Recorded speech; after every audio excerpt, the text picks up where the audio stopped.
If you're a first-time home buyer, I just want you to know that there is hope still. Your first home is right around the corner, and I'm going to tell you why. I know that right now, for the past probably 5, 6, 7 years, first-time home buyers, especially my Millennial and Gen Z buyers, have been just beside themselves with worry because they can't get into a home, they can't afford it. It has skyrocketed. We've seen interest rates go up. We've seen property taxes go up. We've seen home values climb astronomically, but the market is shifting. And this video is going to show you exactly how you as a first-time home buyer can get into a home. I'm going to explain how I've been getting my customers, my first-time home buyers into homes, and how I can help you do the same thing. So stay tuned. It's going to be a great video, and we'll get right into it. So when did all of this start? Well, if you really look at it, as far as what I have seen personally in my market, which is the Central Florida market, about the end of 2016, beginning of 2017, we saw this huge drop in the number of homes that were being listed. Because of that huge drop, we also noticed that prices started to increase exponentially. Now, it wasn't until 2019, 2020 that we saw everything explode. That was because of the pandemic. And all of these folks from up north, especially wealthy boomers that came in with bags of money, they outbid everyone. And because they were buying homes for more than what market value could support in our area, we saw home values skyrocket. And it was huge. And it was terrible.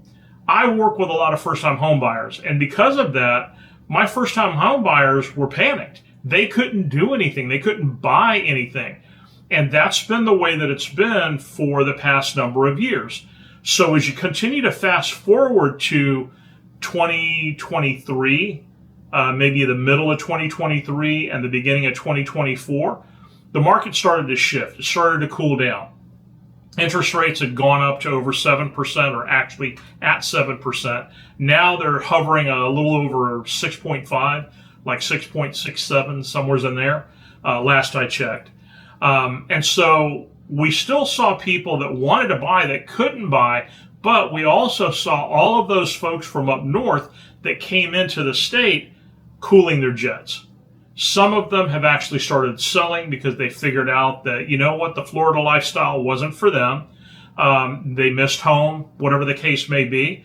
But we're also noticing that the demand for homes here in the state has gone down in most areas. Some areas like Miami and Jacksonville, Orlando are still pretty hot, but those markets don't really count for a whole lot as far as what we're talking about, because first-time home buyers in places like Miami, Orlando, or Jacksonville, you can't afford a first-time home in a place where you're still looking at a 400% increase in the price of homes across the board. And so when we look at the market now, we're seeing price drops incrementally.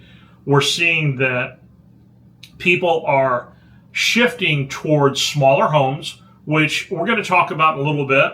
But the main thing here is, even though it's still bad, it's not as bad as it was before. And I know that doesn't, really help you a whole lot at this point, but I think as I continue to kind of go through everything that I want to talk to you about, you're going to see that what I have to tell you is going to give you a lot of hope, and it might actually get you started looking for a home like real soon.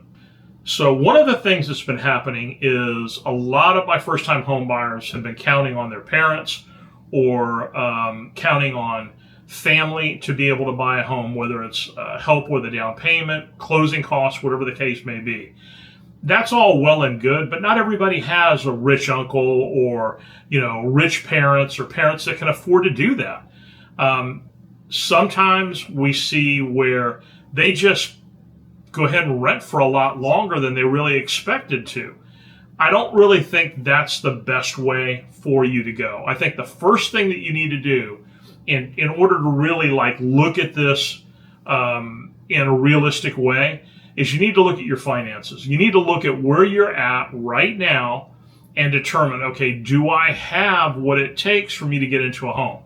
So let me cover the loans that are out there right now, because I think that's going to be a great starting point. So you have three loans that are probably the most predominant because they're all backed by the U.S. government: FHA, USDA, and VA. Now, for you folks that are ex-military or that have military benefits, VA loan is a fantastic way to go, but it may not always be the best way to go.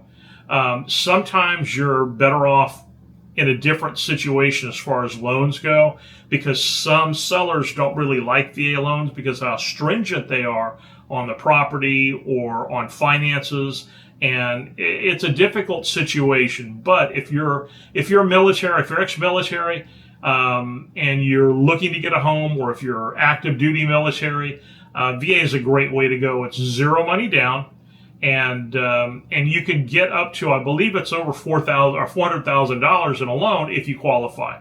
Now, the next one that's probably the most popular is going to be FHA. FHA is a 3.5% down loan that's backed by the government. And so with 3.5% down, which is $3,500 per each $100,000 of property value, it's a fairly affordable loan. There is a caveat to FHA, just like there is to VA and to USDA. The caveat is they're going to be looking at your credit score and your finances in a lot more detail, simply because you don't have as much skin in the game. And because they're going to be offering you money to buy a home that you don't have, then they're going to be looking at the home with a lot closer inspection. And so there may be things that need to be repaired that the seller can't repair because of whatever their situation is. So just be aware of that. But FHA is a really good way to go, and probably 85 to 90% of the loans written right now are FHA loans. Now, the last one on the list is USDA. USDA is a loan that was started by the federal government to try to get people outside of the metropolitan areas. So they were trying to break up all of the congestion and the traffic and everything else by giving people an incentive to move outside of the metropolitan areas and into more rural or suburban areas. And so the USDA loan is a zero money loan, just like VA, but you have to have a home that's in a USDA zone. And so if you look up USDA home zone map, it's a lot to say. If you look up USDA home zone map on Google, you will come up with a link that will take you to a USDA home zone map where you can drop an address in, and it'll tell you whether or not that home is in the correct zone for a USDA loan. If it is, then you have to qualify and the home has to qualify. Now, even though interest rates have gone down a little bit, they haven't gone down quite enough. And so you only have a couple of options when it comes to interest rates. You can buy a brand new home, and a lot of times the builders are giving incentives and buying down the rate, but the new homes are expensive. If you can't do that, then you have to save up extra money to buy down the rate on top of the money that you have to put in for either closing costs or down payment. Now, one of the options that you have is the myriad of programs that are out there for first-time home buyers. I just closed a deal with a first-time home buyer who ended up getting almost $10,000 in assistance through one of the first-time home buying programs. And so if you've already got some substantial savings and you need that extra, or if you don't really have a whole lot of savings, but you still need to be able to, make that purchase, that's an option for you. And if you qualify, it can really save you. Now, one of the things to remember is you have to have a good credit score. So it has to be above 640, hopefully above 680. And I'll give you a way to boost your credit score in just a minute. But you have to have a good credit score. You're going to have some money in the bank. There are additional costs than just the down payment and the closing costs. So if you were looking at an FHA loan, let's just use that as an example.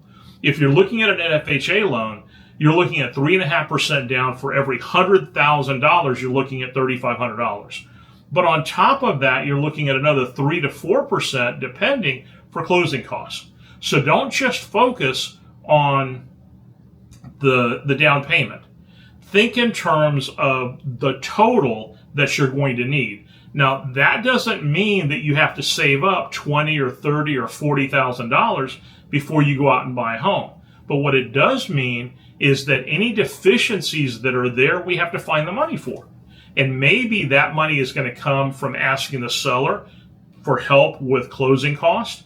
Maybe some of that money is going to come from one of those first-time homebuyer programs, or maybe a combination of both. We're going to have to sit down and walk through that and figure out how that's going to work. But the point here is there's a lot of options for you. You want to make sure you know what those options are. All right, so now we have a better grasp of what we're looking for. 6 to 8% total, not all of it coming out of your pocket, but there's also other things.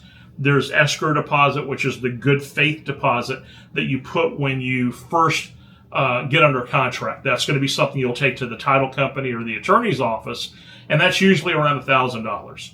Then you're looking at inspections, usually around here, $550 for a 4-point, $125 for what's called a WDO, or a wood destroying organisms inspection.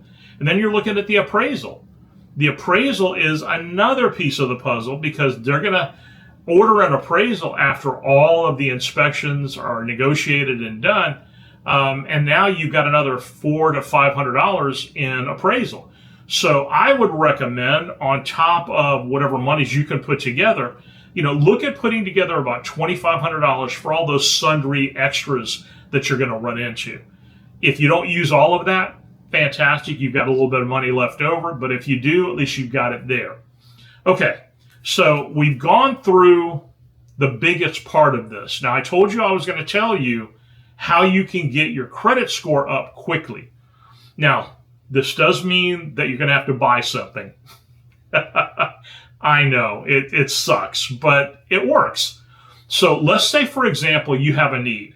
The TV's broken, the washer's broken, your phone sucks, you want to buy something to replace it, and you've got the money, the cash in hand to do it.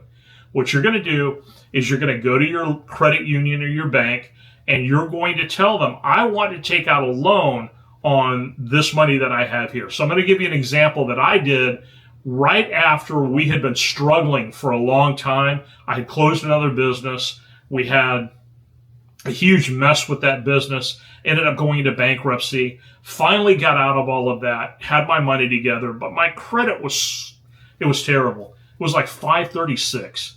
And so what I did was, because I had money in the bank and things had started to pick up, but my credit score hadn't caught up yet, and I needed to get that credit score up quickly, I went to the bank, and I had about $5,000 in the bank at that point that I wanted to use to buy office equipment that I needed for my business. And so I went to the bank and said, look, I've got $5,000 in this account. I want to borrow $5,000 against it for office equipment. They wrote out the personal loan based on that $5,000, and I went out, bought my equipment, but then I had the bank deduct X number of dollars per month for the next 10 to 12 months until everything was paid off. Now, you don't have to do the 10 to 12 months that I did. You can do this in 6 months. You can do this in 3 months. The main thing here is, when you're looking at your credit score, you're looking at a consistent payoff. So they want to see that you're paying your debts off month to month. The longer you can generate that, the better off you are. So if you can get out to 10 months, or even 8 or 9, that's going to be great. Now, what's going to happen is, at the end of all of that, because automatically the bank is going to set this up so that every month that money gets pulled out of that account. And at the end of the day, all you're going to owe is about 50 or 60 bucks in interest. And that's it. And what it did for me was it jumped my score up by about 35 or 40 points, which is phenomenal. Okay. And then from there, I did a couple of more of those, and ended up getting my score up to over 700. So what I want you to know is that there are ways to deal with this. A really solid lender can give you other things that you can do to boost your credit score. So once you've got your credit score together, once you've got some money in the bank and a good idea of what it is you want to accomplish, the next step has a lot to do with your attitude and your idea of what your goals should be at this point in your life. If you're a millennial or a Gen Z home buyer and this is your very first home, I want you to understand something that I've tried to help my customers to understand over the past few years, and that is this is not your last home. Most people will go through 2 to 3 or more homes in their lifetime. So as you get better jobs, better positions in your company or in your vocation, you may end up having to move from, Florida to Kentucky to California, who knows, okay? So don't think about this home as your last home. And I think that's what a lot of us end up doing is we want that beautiful 3 to 4 bedroom home that has all of the luxuries that we've been looking for with the granite countertops and the beautiful kitchen and the big backyard and all of that and the extra room. And we look at that and we go, other people have that. I want that too. Well, your time will come. But I want you to think about something. If you're just starting out and you have never purchased a home before, you're going to be looking at that home with coveting eyes. You're going to be looking at it like, oh my gosh, that's beautiful.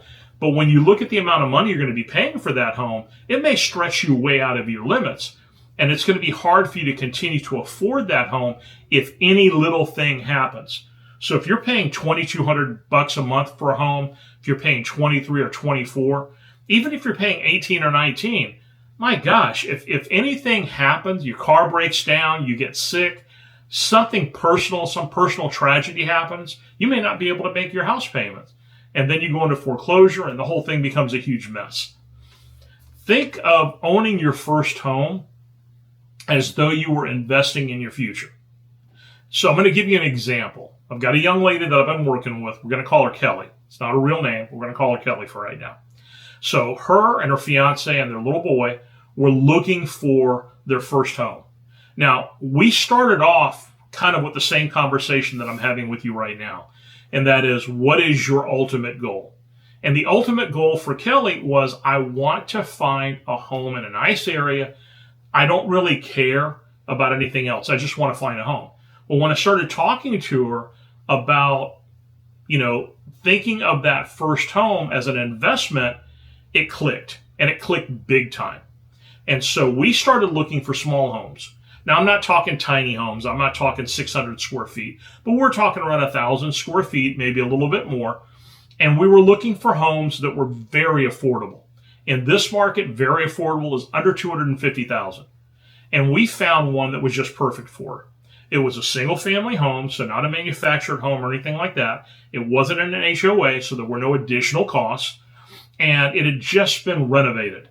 And the renovation was fantastic. Brand new roof, brand new kitchen, brand new electrical, brand new plumbing, AC, pretty much everything. They had gone through that house with a fine-tooth comb. And because of that, she ended up putting an offer that was a little bit above what they were asking for, and then asking the seller to go ahead and pay for some of the closing costs. Now, she was able to get money from a first-time Homebuyers program as well.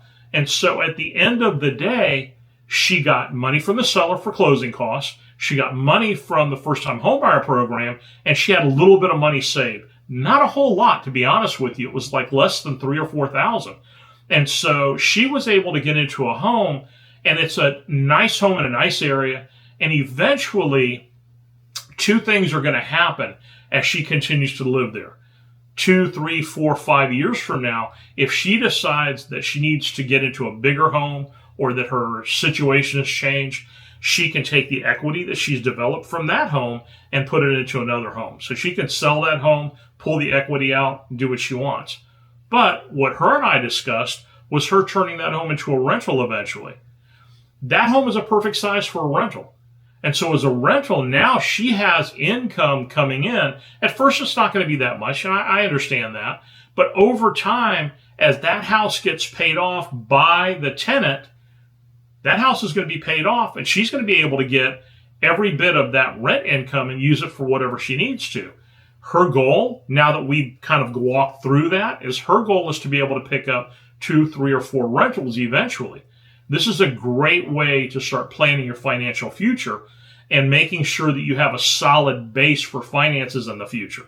And so I know that a lot of you are going to be looking at me like, but Vince, I don't want a rental. I don't want that. And I get that. But you want a house. And this is a super way to start looking for a home that you can live in. It may not be the home that you always dreamed of. And that's okay. Because eventually you're going to end up moving. Eventually you're going to end up outgrowing it. But when you do, you're going to have a base, a solid base with equity that you can turn into something else. So you can take that equity with some money saved as you continue to, increase in your income. Then you're going to be able to take that money and put it into something that you really want. So that's my 2 cents as far as that goes. One of the things that I wanted to kind of walk you through is the steps that you need to take in order to make all this happen. So the first thing you need to do is get your credit report. And you want to do that through something other than Credit Karma, which Credit Karma sucks. It can be off by 30, 40, 50 points. It just depends on where you're at. Just don't do that. Experian has a great free credit report system.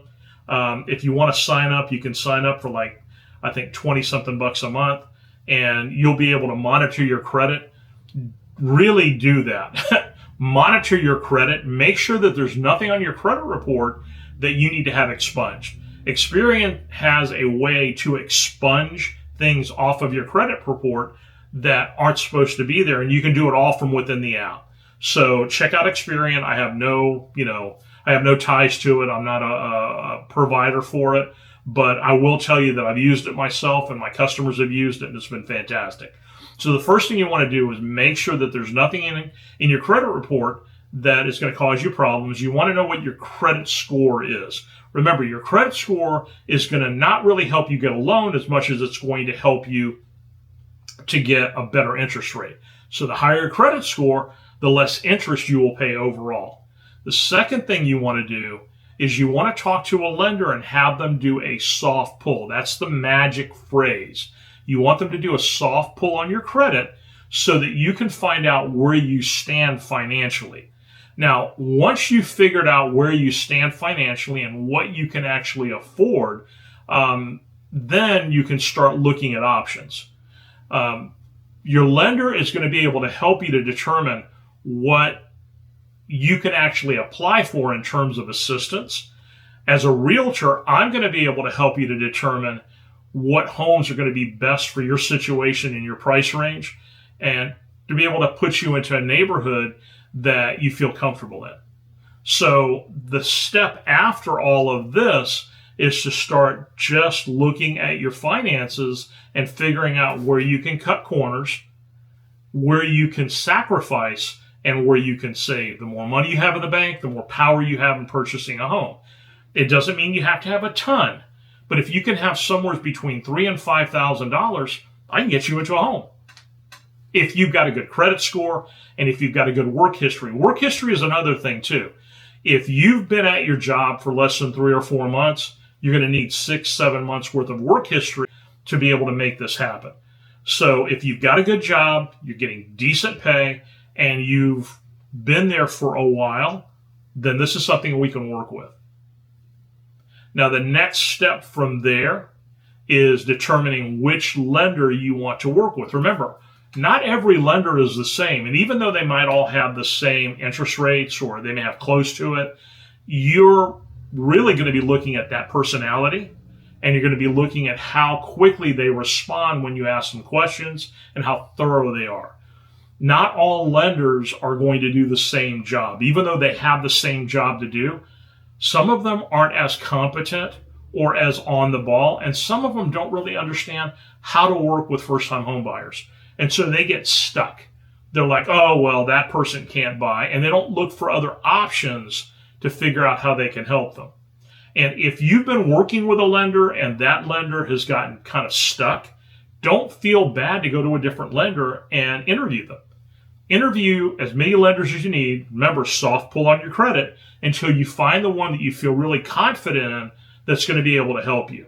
And even if you're halfway through getting a loan with that person and they're just not doing what they need to because for whatever the reason they just kind of stopped, don't feel bad to just cut ties and find somebody else. This is your money and it's the biggest investment you'll ever make. Okay, so once you've determined that, now you're going to give your lender all of the appropriate documentation so that they can give you a pre-approval. That pre-approval is like saying, okay, the bank is willing to lend me this much on a home. Until you get that pre-approval, you really don't know what you're dealing with. Once you have that pre-approval, then contact your realtor. If you're going to work with me or another realtor, contact your realtor and say, okay, I've got a pre-approval letter. This is what I'm pre-approved for.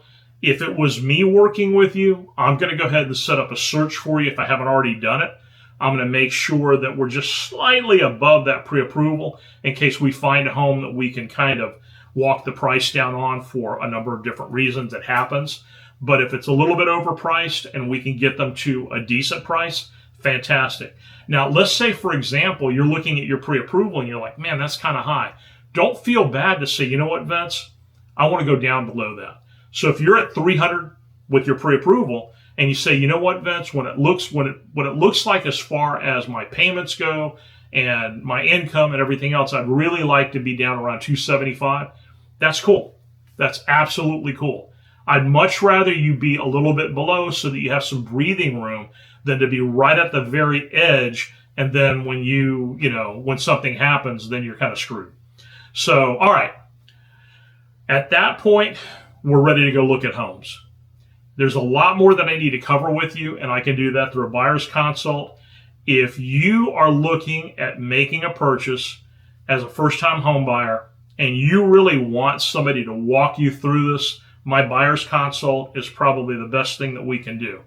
So if you'd like to set up a buyer's consult with me, just go to talkwithvince.com. It's right down here. Set up on my schedule for a Zoom, and we will sit down. And if you're local, we'll have a cup of coffee together. But if you're not local, if you're anywhere in the country, just set up a Zoom on my calendar, and we will sit down and spend an hour together walking through everything that we need to walk through to help you get into a home and answering any questions you have. Hope you enjoyed this video and hope to see you on the next one.